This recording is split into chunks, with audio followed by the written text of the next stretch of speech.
Fique por dentro das principais discussões que impactam seus investimentos e das análises de nossos especialistas sobre as movimentações do mercado financeiro. Falando nisso, nosso encontro é toda manhã, logo após a abertura do mercado. Entre nos canais oficiais do Itaú Personalité e envie suas dúvidas sobre recomendação de investimentos.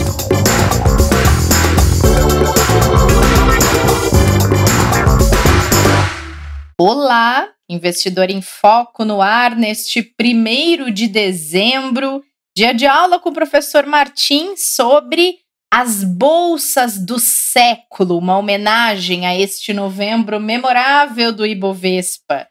Kleber, tudo bem por aí? Tudo bem, Rê, bom dia. Começando o último mês desse ano, que a gente não vai esquecer, né? Não vai.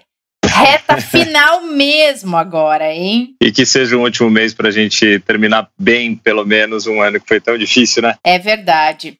Agora, Kleber, para a gente passar por esse cenário hoje, antes da nossa aula com o professor, sem dar muito spoiler da nossa aula, fechamos novembro com o Ibovespa melhor desde 1999. Isso mesmo, Rê. Foi uma surpresa, né?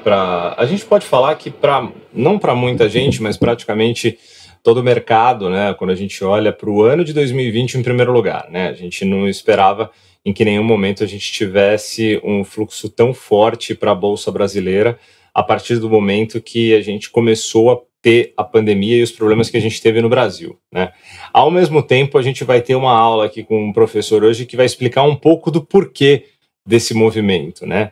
E o que a gente pode já antecipar é que os fatores que fizeram isso acontecer foram alguns que a gente realmente tinha eles no radar, mas não tinha ainda a percepção do quanto eles poderiam ser tão importantes para fazer com que a gente tivesse, pelo menos para o Brasil, esse movimento tão forte, que foram basicamente, né, primeiro, a positividade do cenário externo em relação às eleições norte-americanas, lembra? Que foi aquele movimento muito forte ali no começo do mês, que começou a puxar, junto com as questões das vacinas, conforme as notícias foram saindo, foram melhorando bastante as questões dos mercados como um todo, né?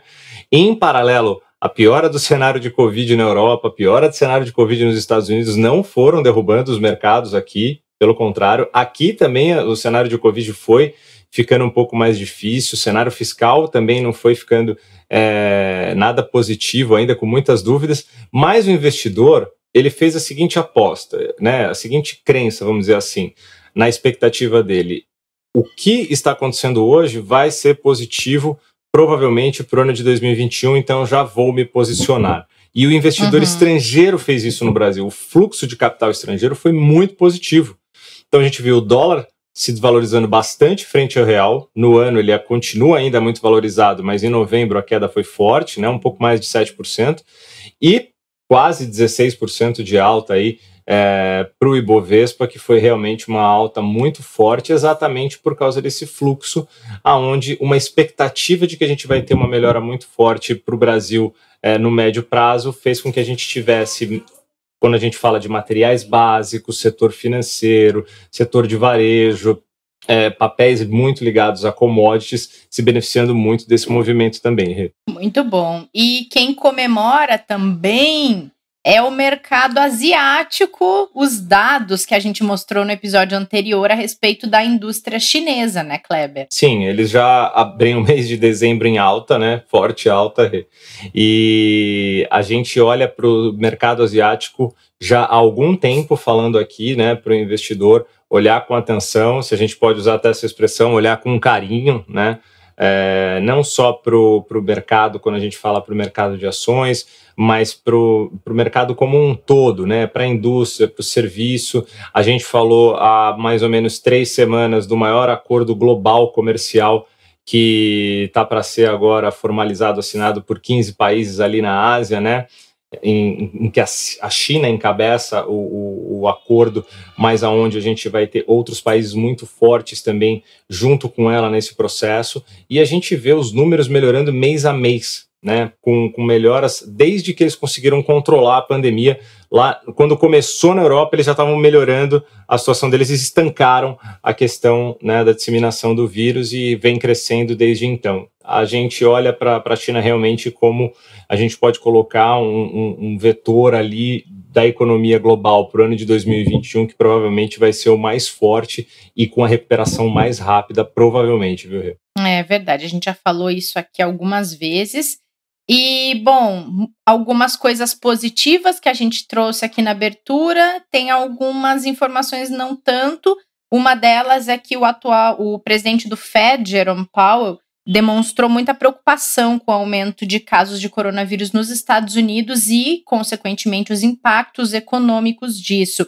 E ele falou em uma perspectiva incerta para os próximos meses, mesmo com a vacina. É a segunda grande autoridade monetária mundial que fala que a vacina não vai resolver o problema econômico, né, Kleber? A gente teve naquela reunião, né, que a equipe tanto do Conselho Europeu, né, junto com presidentes de bancos centrais, né, colocando exatamente com essa expressão, né, que a gente tinha que ter o cuidado de que a vacina não resolveria os problemas da economia. A gente sabe disso, né, são coisas diferentes, mas o que ali a gente pelo menos faz a leitura, né, que o presidente do Fed, né, ele traz, é que o mais importante é que as questões econômicas elas têm que ser resolvidas independente da questão da vacina, né, e que o mais importante é que o controle da economia e tudo que tem que ser feito, tanto pelo governo quanto pelo Banco Central, vai ser, vamos dizer assim, vai receber um benefício a partir do momento que a questão de saúde, obviamente, também estiver controlada, né? Porque daí tudo vai andar de forma normal e de forma, obviamente, mais benéfica, né? Mas tá certo, né? O fato de você ter a vacina, e a gente estava até conversando aqui antes também hoje, o professor estava junto, quando a gente falava sobre a questão de que a vacina ela vai ter também um prazo que vai ser mais longo, né? A gente já conversou também acho que sobre isso no podcast, né? Ela vai começar a vacinar as pessoas que têm ali a necessidade em primeiro lugar, né? Que são as autoridades ali, as pessoas que estão trabalhando ali na linha de frente, os profissionais de saúde. Os profissionais de saúde, né? Os profissionais que estão trabalhando também tanto nas ruas, quanto as pessoas que têm ali depois o grupo de risco, e depois a gente vai ter então um grupo de vacinação que pode chegar só para 2022. Ou seja, então a vacina ela é super importante, mas para a economia como um todo, a gente tem outros fatores que são muito importantes. Então faz sentido a fala do presidente e ao mesmo tempo ele disse outra fala boa, que o Fed segue comprometido em usar tudo que eles tiverem para apoiar, né, a retomada da atividade econômica do país. Então a gente acredita que vai ser dada continuidade naquilo que o Banco Central norte-americano vem fazendo para ajudar a retomada ali da economia e da população norte-americana, que também perderam vários empregos e também teve uma queda de renda muito grande, né, Rê? É verdade. Bom, falando em coronavírus, em pandemia, o estado de São Paulo vai voltar para a classificação amarela de restrição de funcionamento do comércio e de serviços, já que o número de casos de coronavírus também voltou a subir. Lembrando que são 5 classificações, a verde, amarela, não, 4, verde, amarela, laranja e vermelha. Algumas regiões de São Paulo, por exemplo, estavam na verde, outras permaneciam na amarela, agora todas ficarão na amarela, só que isso não é uma decisão isolada de São Paulo. Tem outros estados revisando os planos de combate à pandemia. No Rio Grande do Sul, por exemplo, o estudo agora é para restringir comemorações de final de ano. Ou seja, a coisa tá ficando feia de novo mesmo, hein, Kleber? A gente vai ter que acompanhar de perto agora essas mudanças que podem acontecer, né? E sem dúvida nenhuma, acho que o primeiro fator que a gente deixa aqui como alerta é a questão que mais importa, que é de saúde das pessoas, né? Que é a nossa maior preocupação também. Obviamente, em segundo lugar, a questão de como que ficam as pessoas que precisam de trabalho e que podem ter seus trabalhos impactados por causa de prováveis restrições que a gente vai ter novamente, né, nesses estados e nessas regiões, mas o mais importante é que tudo seja feito de forma planejada. É isso que a gente espera, né, Rê? Que tenha planejamento, né, e que esse planejamento seja feito de forma coordenada para que a gente não tenha problemas se repetindo e que esses problemas impactem exatamente, principalmente na vida das pessoas quanto na economia, né? Vamos torcer para que tudo seja feito da melhor forma, a gente acredita nisso. Verdade. Bom, vamos lá, porque a gente tem aula com o professor Martim. Já demos um breve spoiler do nosso assunto do dia. Tudo bem por aí, professor? Tudo ótimo por aqui, Renata, Kleber, tudo bem por aí também? Como é que vocês estão? Tudo certo? Se mantendo aí em casa, tentando sair pouco de casa, né? Agora que tivemos também aumento das restrições novamente, né? Eu te confesso, professor, que a minha rotina ela não mudou muito de março até agora, não, viu? Ela continua bem restrita a fazer só o essencial fora de casa. E tô fazendo a minha parte daqui, viu? Sabe que eu geralmente saio de casa 1 ou 2 vezes por semana, basicamente, né? Que eu saio aqui do meu prédio. Então, estou bastante restrito, né? Quer dizer, se a gente tem a possibilidade, e todos aqueles que têm a possibilidade de ficar o maior tempo em casa, acho que é importante, né? Também para evitar agora essa segunda onda, né? Acho que nem muita gente tem falado, né? A gente está cansado, mas o vírus não, né? O vírus está forte, verdade. Então vamos se cuidar, né? A gente tem exemplo lá de fora, né, professor? Relaxaram lá fora e a gente viu o que aconteceu, né? Na Europa, nos Estados Unidos. Então, o exemplo já existe, né? É verdade, é isso mesmo. É verdade. Professor, mas e aí tem uma questão muito curiosa que a gente falou rapidamente ali no início do episódio, que é no meio de toda esta confusão, desta pandemia, dessa oscilação, volatilidade, incerteza, insegurança, todos essas palavrinhas que a gente tem ouvido ao longo dos últimos meses, eis que novembro tem a 3ª maior alta da Bolsa desde o ano 2000, ou seja, do século. Pois é a 3ª maior alta, né? E aí podemos, basicamente, só estar perdendo para a valorização de 17,92% em outubro de 2002 e de 16,97% em março de 2016, né? Então, essa valorização agora de 15,90% em novembro, aqui nesse mês aqui, foi a 3ª mais alta, né, maior valorização do século, né? Ou seja, uma coisa extremamente importante, extremamente relevante. Acho que o Kleber chegou a comentar em algum ponto, acho que a direção, ou seja, a tendência de recuperação, a gente enxergava, já temos falado bastante sobre isso, mas talvez a intensidade, né, a força com que veio e se concentrou num mês, talvez tenha surpreendido a maioria, talvez, do mercado, né? Acho que a gente está nessa visão de que o movimento de recuperação ia continuar, que ele vai continuar ainda, a gente está com visão positiva para a Bolsa local, mas talvez essa puxada tão forte tenha surpreendido um pouco, né? Foi mais otimista, né? O mercado foi melhor do que as nossas expectativas já otimistas, digamos assim, né? E professor, a primeira dessas 3 altas do século, você comentou que foi em outubro de 2002. Lá não era pandemia o contexto não, né? Não era pandemia mesmo, era um momento de transição, ou seja, uma eleição importante, foi a primeira eleição do Lula, né, em 2002, o mercado sofreu bastante naquele período, né? Certamente uma questão ligada aí a uma mudança um tanto maior na condução da política preocupava o mercado.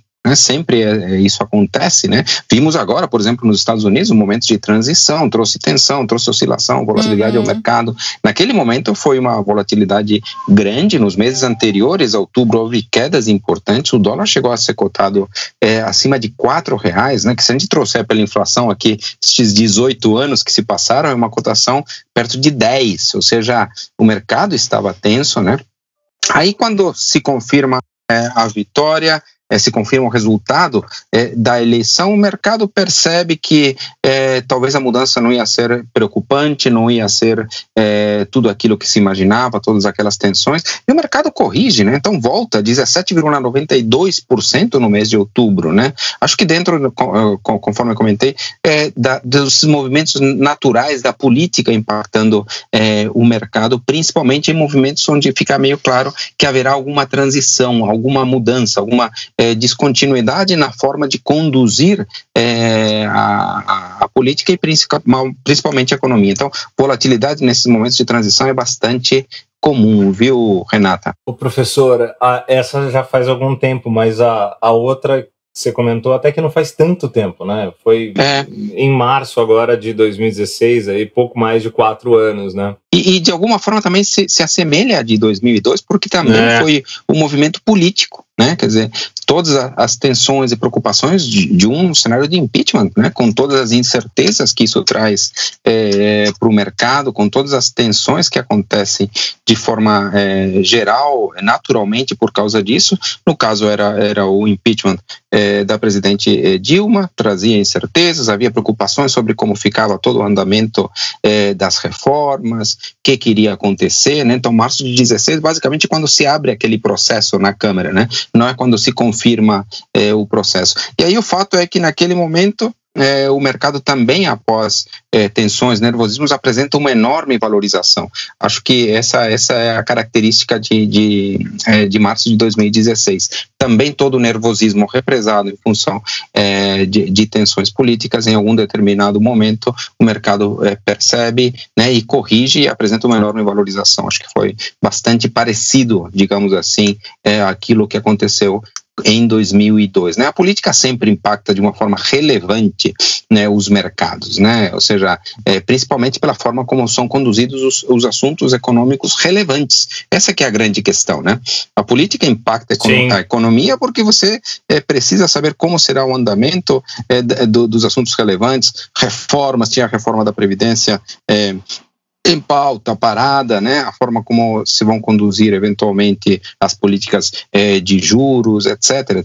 Tudo isso é extremamente importante e por isso que muitas vezes mudanças de governo trazem impactos relevantes aos mercados. Então, março de 2016 seria essa segunda maior alta, 16,97% de alta em março de 2016, viu, Kleber? Nossa, bastante mesmo. Agora, Martim, a gente tem aí o pano de fundo deste novembro, uma pandemia, um país tentando se recuperar de impactos fortíssimos que essa pandemia trouxe para a economia, sem contar aí a questão de saúde e tudo mais.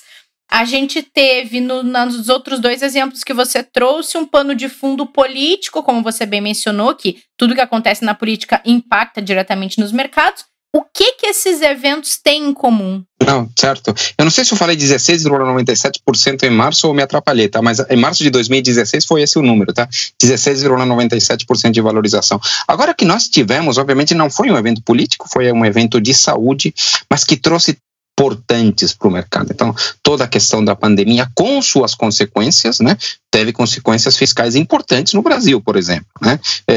Tudo isso certamente trouxe tensões, um mercado extremamente volátil, quedas importantíssimas em março, principalmente, depois movimentos de recuperação rápida. Então, o mercado oscilou bastante, muito esse ano, né?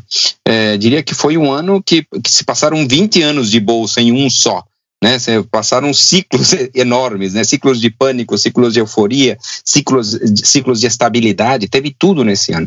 E diria que de alguma forma também isso aqui é reflexo do cenário um tanto melhor, aquilo que era previsto por causa do coronavírus. Então, eu diria que uma coisa que é chave aqui, sem dúvida, foram as vacinas, né? Então, a visão de que as vacinas são fortes, que elas vão conseguir, de alguma forma, combater toda essa pandemia, né? Então, você tem índice de eficiência na casa de 95%, 90%, algumas vacinas com capacidade de começarem a ser produzidas muito rapidamente. Reino Unido falando que começa agora dia 7, daqui a 6 dias a vacinação, né? Então, tudo isso certamente trouxe otimismo. E também o fim das tensões, nisso se assemelha também um pouco essa alta às anteriores, o fim das tensões em relação à eleição americana. Né? Havia tensões, havia incerteza e tudo mais, né? Quer dizer, a gente viu o mercado oscilando em função das eleições nos Estados Unidos recentemente, né? Ela se resolve e somadas essas duas coisas provocam de fato a terceira maior alta do século, né? 16,26%. Isso também para mim traz alguns ensinamentos, tá? Se vocês me permitem já entrar nesses ensinamentos aqui. Claro. O primeiro ponto puxa vida, quem entra numa crise com posições já compradas em bolsa, obviamente sente uma perda relevante, né? Mas aí para essa pessoa é muito importante manter um horizonte de longo prazo, uma visão mais longa do desempenho dos mercados, né? Não se desfazer ou não tomar eventualmente decisões precipitadas, caso seja esse o cenário para frente, ou seja, caso, na verdade, melhor dizendo, caso o cenário para frente seja positivo. O outro ponto extremamente importante é que aquelas pessoas que talvez tenham liquidez, né?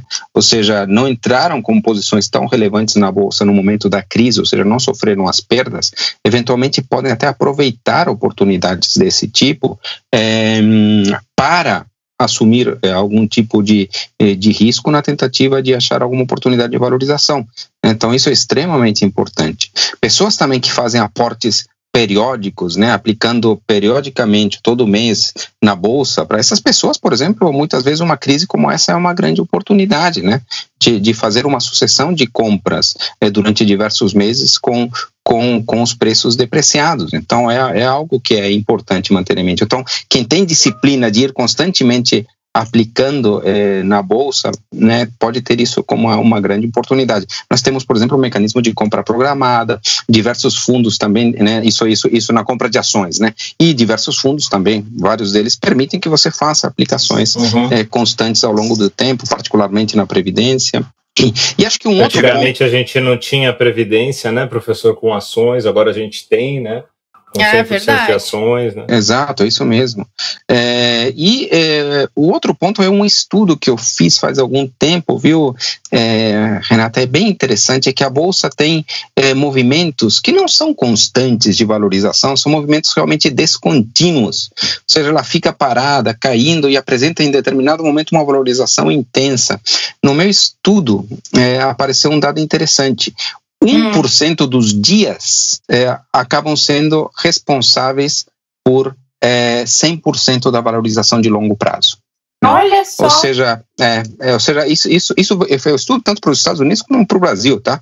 E isso para mim traz uma visão muito clara. É muito difícil acertar 1% dos dias se você quer ficar tentando, fazendo market timing, ou seja, eu vou escolher o dia, puxa vida, você tem 1% de chance de acertar o momento de entrada. Então, para mim, isso só destaca a questão de que ter visão de longo prazo, estar na bolsa sempre, de acordo com o teu perfil, obviamente, a gente não recomenda para o conservador, mas cada perfil, tirando o conservador, tem uma fatia da pizza em bolsa. É bom manter sempre essa exposição, porque a gente não tem certeza de quando será esse dia, né? Que são pouquíssimos dias, né? Que nem nós estávamos comentando agora, né, Kleber? A gente tinha essa visão positiva de recuperação da bolsa, mas não achávamos que seria tão concentrada e tão intensa num único momento. Exatamente. Então continuamos recomendando entrar em bolsa, manter as suas posições, não desfazer-se, né? Porque tinha muita gente dizendo, só um segundinho, tinha muita gente dizendo que a bolsa já tinha andado, que ia entrar num processo de realização. A gente estava recomendando certamente manter as posições. Eu acho que é isso, viu? Eu acho que o longo prazo na bolsa, né, e nos ativos de risco acaba se mostrando uma estratégia interessante. Manter os horizontes longos, manter as suas aplicações, manter calma nos mercados é uma estratégia importante. É aí que os investidores ganham, né?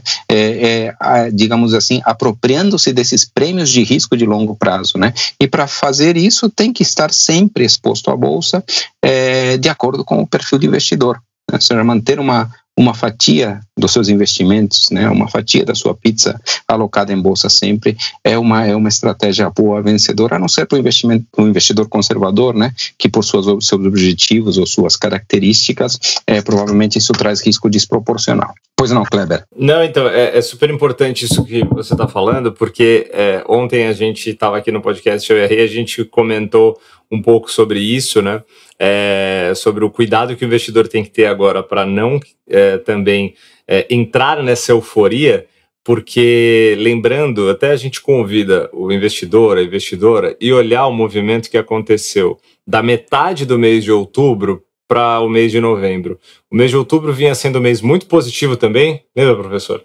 Aí, nos últimos 10 dias, por causa do aumento de Covid na Europa e com o medo da segunda onda, que foi confirmado principalmente pelas questões deles precisarem começarem a fazer as novas restrições, a gente teve uma queda muito forte. O Ibovespa, que subia 7% em outubro, fechou o mês com queda de 0,69.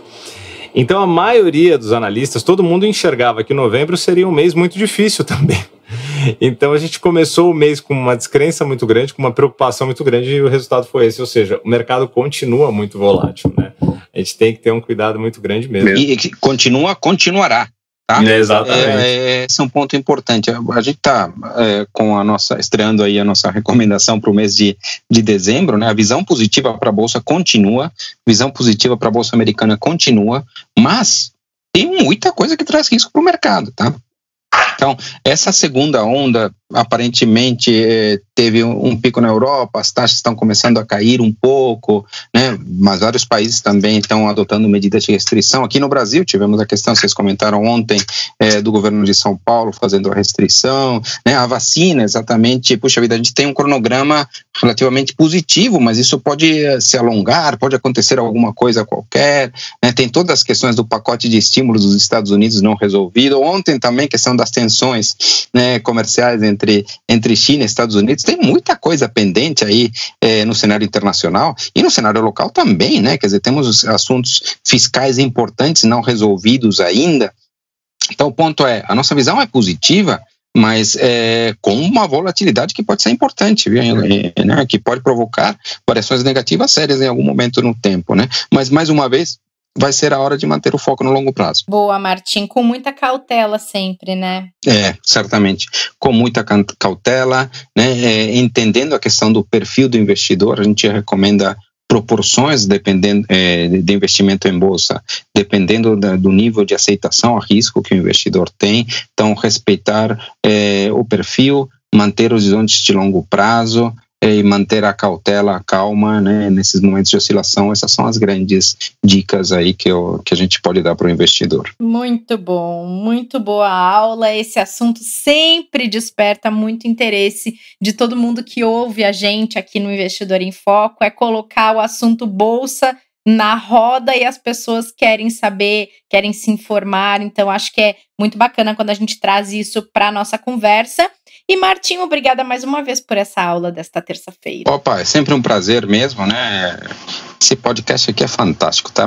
Cada vez melhor. Eu tenho um orgulho aqui de ser chamado aqui para falar às terças-feiras, viu? Ai, coisa linda. Obrigada, Martim. Se ele é bom, obrigado, é porque professor. Tem a sua contribuição também. Obrigado também. A gente aqui ganha com você aqui toda terça-feira, professor. Obrigado mesmo, com viu? Com certeza. Vamos lá então, gente. Chegamos ao fim desse episódio. Martim, semana que vem a gente se encontra.